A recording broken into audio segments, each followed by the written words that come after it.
331 ईसा पूर्व दुनिया के इतिहास की वो तिथि है जब सिकंदर अर्थात एलेक्जेंडर द ग्रेट का विजय अभियान चल रहा था। उसने 331 ईसा पूर्व के लगभग आरबेला या गोगामेला के संघर्ष के अंदर फर्सिया के सम्राट दारा या डेरियस को एक भारी शिकस्त दी थी और अब उसका विजय अभियान धीरे धीरे आगे बढ़ रहा था और वह बहुत ही बेहिसाब कत्लेआम करता हुआ आगे बढ़ रहा था। उसने डेरियस के साम्राज्य को ध्वस्त किया, पारसी पुलिस को जला दिया और ईरान का महान सम्राट की उसने उपाधि धारण कर ली। सिकंदर एक ऐसा शासक जिसकी एक अलग ही पहचान कायम हुई है। दुनिया का एक अकेला इतिहास पुरुष सिकंदर हुआ है जिसका जन्म मकदूनिया यूरोप में हुआ था, जबकि वो मरा बेबीलोन एशिया के अंदर, और बताया जाता है उसका अंतिम संस्कार सिकंदरिया अफ्रीका के अंदर हुआ था। तो इस प्रकार की 3 महाद्वीपों की स्थिति में जन्म लेने वाला, मरने वाला और अंतिम संस्कार वाला ये एकमात्र इतिहास पुरुष हुआ है Sikandar Alexander the great. Sikandar के इस विजय अभियान को रोकना कोई आसान काम नहीं था, क्योंकि वो युद्ध नीति और रणनीति में बहुत बेहतर था। अपने इसी विजय अभियान के तहत उसने पर्सिया के बैक्सिस राज्य को हराया और वहां कत्लेआम मचाया। अपने विजय अभियानों को आगे बढ़ाता हुआ वो एक एक क्षेत्र को जीतता हुआ आगे बढ़ता रहा और अपनी रणनीति के तहत वो चलता रहा और अब वो पहुंचा हिंदू कुश, और हिंदू कुश पहुंचा तो अब उसकी नजर आज के पाकिस्तान और भारत पर पड़ी, जो कि सिंधु नदी के पार के क्षेत्रों पर दिखाई देने वाले क्षेत्र थे। इस क्षेत्र को पहले कोई भी नहीं जीत पाया था। इतिहास बताता है कि भारत पर सिकंदर महान का आक्रमण दूसरा विदेशी आक्रमण और प्रथम सफल यूरोपीय आक्रमण था। सिकंदर ने खैबर दर्रे से हिंदू कुश को पार किया और यहां से पार करके भारत के सबसे निकटवर्ती प्रदेश निकैया पहुंचा और यहां पर सिकंदर से तक्षशिला के राजा आम्बी ने बहुमूल्य वस्तुएं और 25 हाथी भेंट कर उसकी अधीनता स्वीकार कर ली और उसकी सहायता का पूर्ण आश्वासन दिया। हालांकि इससे पहले भी आम्बी वो बुखारा में सिकंदर के पास अपना दूत भेज चुका था और यह घटना कोई साधारण घटना नहीं थी। किसी भारतीय नरेश के द्वारा अपने ही देश के प्रति विश्वासघात किए जाने का एक लिखित इतिहास में यह पहला ही उदाहरण माना गया है। इस प्रकार भारतीय सीमा में तक्षशिला के राजा आम्बी जैसा दोस्त सिकंदर को प्राप्त हो गया था। सिकंदर का आम्बी के साथ मित्रता का उसे बहुत फायदा मिला, क्योंकि इसने अफगानिस्तान पाकिस्तान के अनेक क्षेत्रों पर विजय दर विजय प्राप्त की और उसने कत्लेआम मचाया था। इस प्रकार उसका विजय अभियान आम्बी के सहयोग से भी आगे बढ़ रहा था और वो पहला योद्धा था जो इस तरफ आ चुका था और विजयश्री उसके हाथ लग रही थी। 326 ईसा पूर्व इतिहास की वो तिथि जब सिकंदर ने झेलम नदी को पार किया। झेलम नदी के पार राजा पोरस का शासन था और राजा पोरस एक बहुत ही बहादुर और वीर साहसी राजा था, जिसने सिकंदर के सामने झुकने से इनकार कर दिया और युद्ध के मैदान में ही यूनानियों का सामना करने का उसने प्रण लिया। शुरुआत में दोनों की सेनाएं सिंधु नदी के आर पार खड़ी थी। एक तरफ सिकंदर की सेना थी जो कि सिंधु नदी को पार करके भारत भूमि पर आना चाह रही थी, और सिंधु नदी के दूसरी तरफ राजा पोरस की सेना थी जिसका काम था इस यूनानियों की सेना को अंदर आने से या सिंधु नदी पार करने से रोकना। इस समय मई का महीना था और नदी में गहराई ज्यादा थी क्योंकि पानी ज्यादा था। सिकंदर के लिए पोरस जैसे सावधान और शक्तिशाली शत्रु के सामने नदी को पार करना एक असंभव सा कार्य था। सिकंदर ने नदी पार करने के लिए ऐसे स्थान को चुना जो पोरस के सिर से दिखाई नहीं देता था।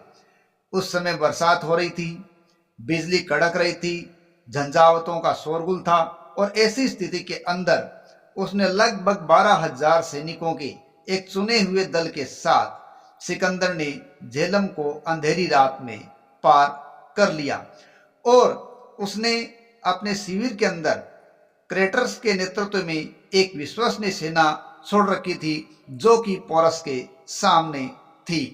जब वितस्ता के तट पर प्रकृति का ये झंझावत समाप्त हो गया तो मानव जन ने झंझावत अभी शेष था।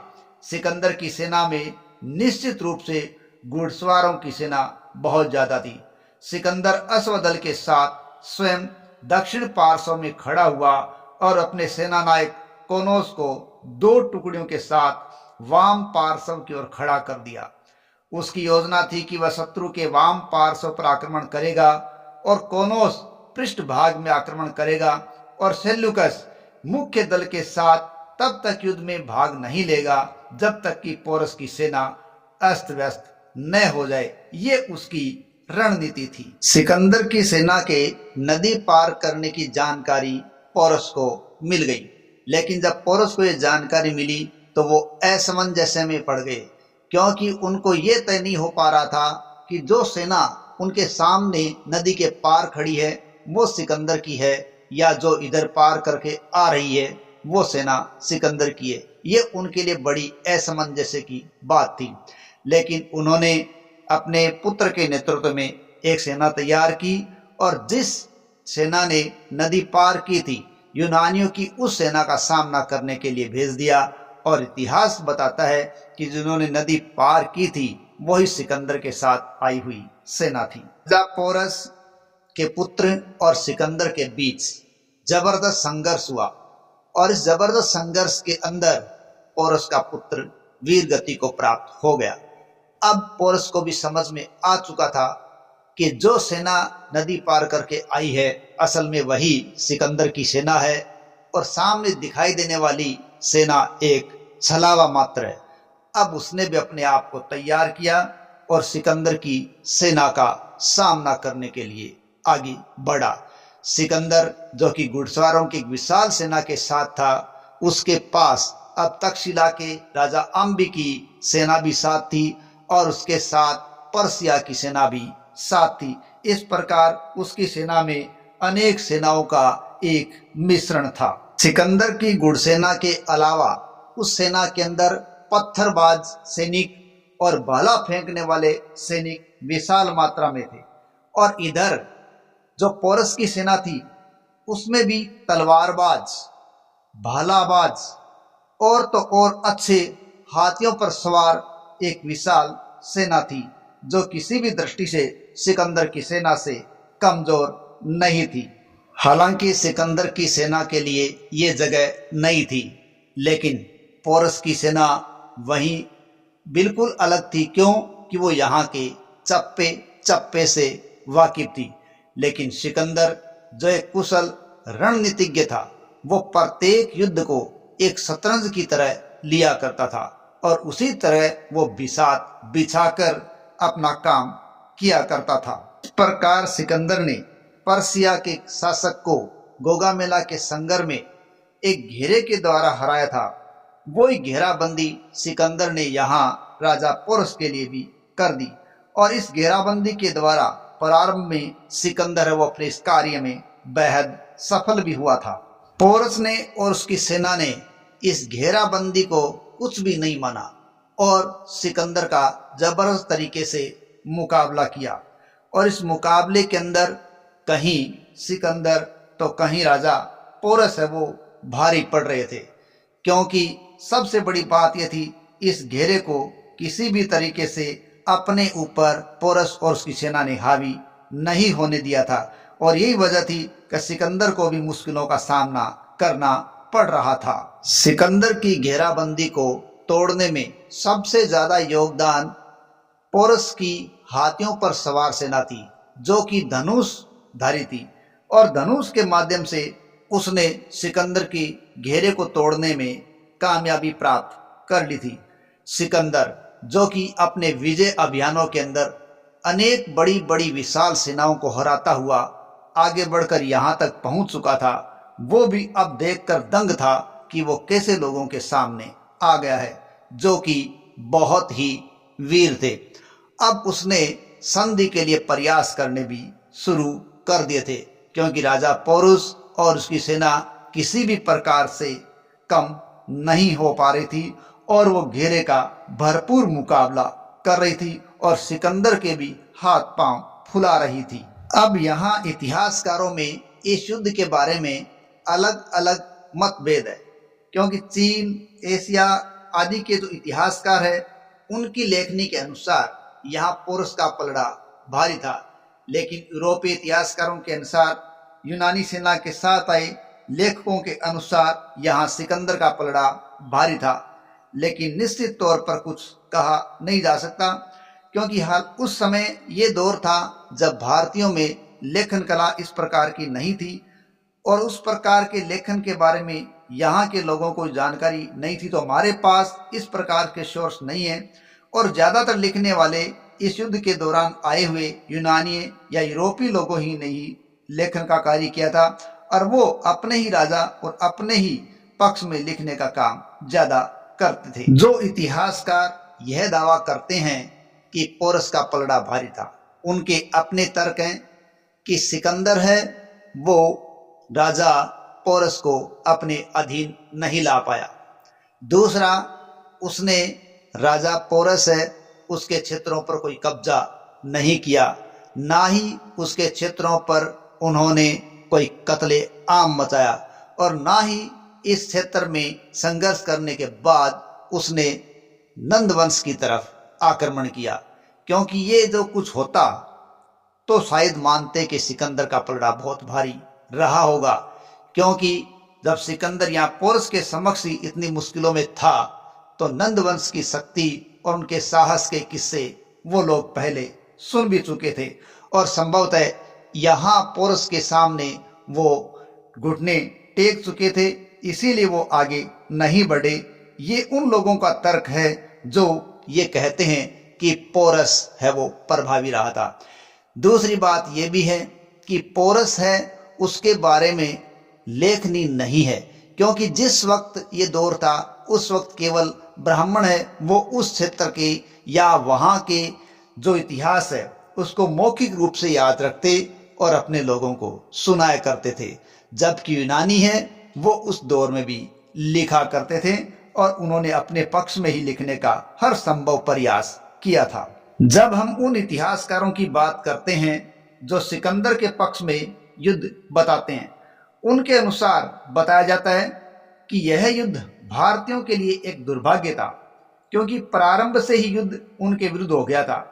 पोरस की सेना के सैनिक विशाल धनुषधारी थे, जिन्हें वर्षा के कारण जमीन पर रखकर चलाना मुश्किल हो गया था और सेना के विशालकाय हाथी और भारी रथ यूनानी सेना के तीव्रगामी घोड़ों के सामने टिक नहीं पा रहे थे।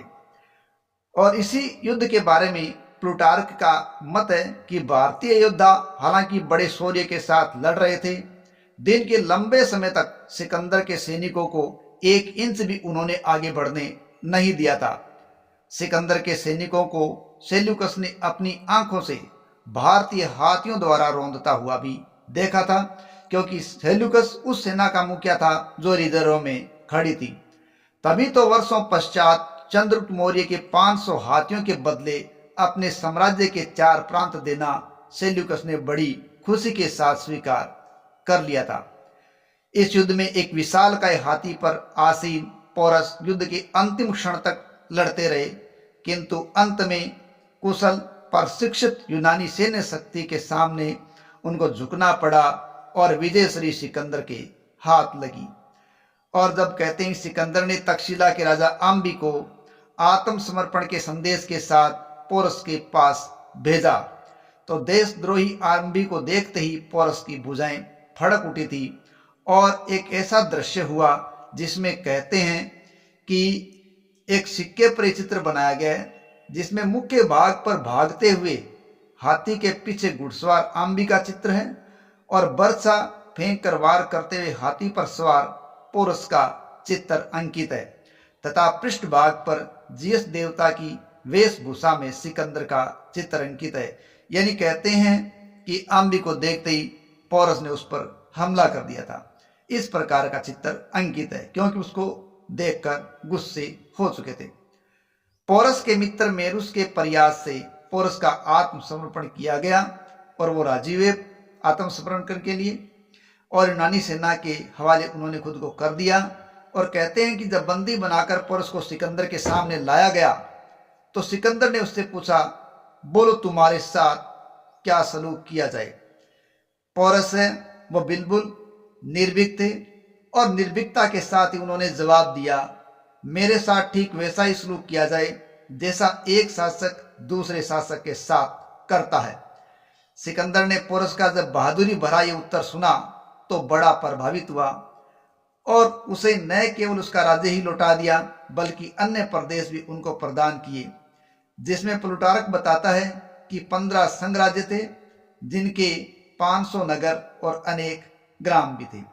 इस प्रकार झेलम का ये युद्ध 326 ईसा पूर्व का युद्ध एक इतिहास में अविस्मरणीय युद्ध था जो अलग अलग नामों से जाना गया।